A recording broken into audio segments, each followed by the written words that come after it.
Hi, everyone. This is Alex Bowden with your weekly Coach's Corner, and today we're going to talk recruitment. And the two things I want to cover on recruitment are behavioral-based interview questions and competency-based interview questions, along with kickoff forms or meetings.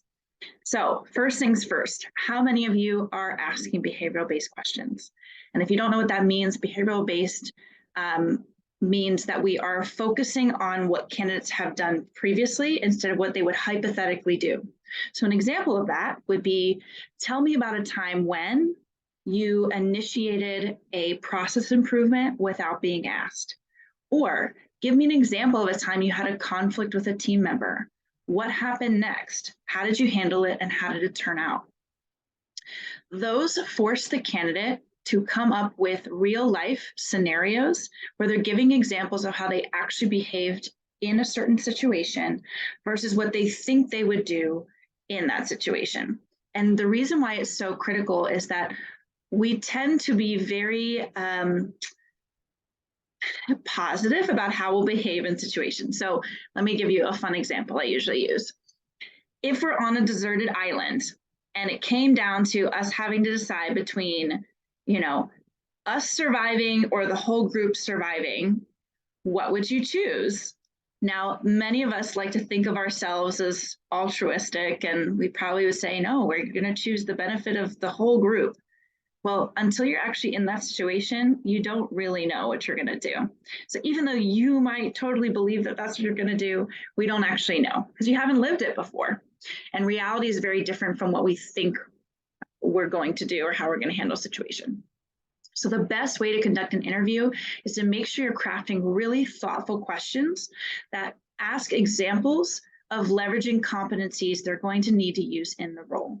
So if it's communication, if it's conflict management, if it's taking initiative, if it's being organized and detail-oriented, if it's project management, right? Try to come up with and craft questions that get to the root of them providing examples of having leveraged those competencies in the past.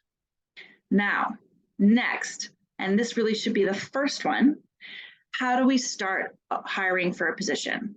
If you do not have a kickoff form, you're missing out. You're missing a critical piece of ensuring that everyone in your hiring process is on the same page and you've been intentional and thoughtful of what you're looking for in the process. Now, many of us jump in when we need to hire and we think in our heads, okay, we know what we're going to do. We know what we need. We'll know it when we see it. Well, I'm here to tell you that's actually not true. Humans tend to be extremely biased. Little thing called unconscious bias, where our brain takes over and we are no longer in charge of decisions and everything is colored the way our brain decides it should be colored.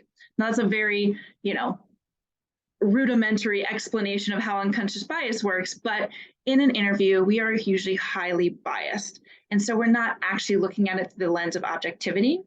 So what's really critical is even though you think you know exactly what you need in the role, spend some time writing it down and map out what are some, critical skills that they need to have.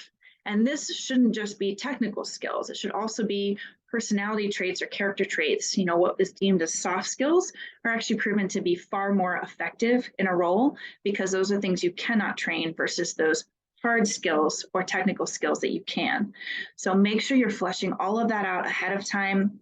You're providing examples of how you'd want someone to handle a situation, cultural components you need to keep in mind, write it down, work through it, develop your behavioral-based interview questions from that list, and make sure your whole team is on the same page. Give it a try and let me know how it turns out.